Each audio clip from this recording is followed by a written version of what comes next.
3x squared plus 5x being equal to 4 is not in standard form, so let's correct that. We'll have 3x squared plus 5x transposed to 4,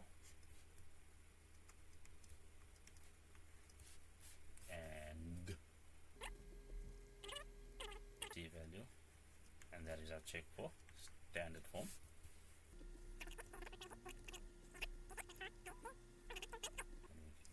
Fill in our values.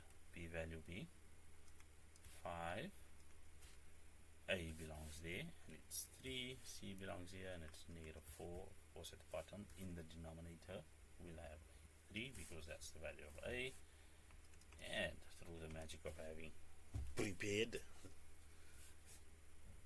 the solution we'll have x being equal to 0,59 or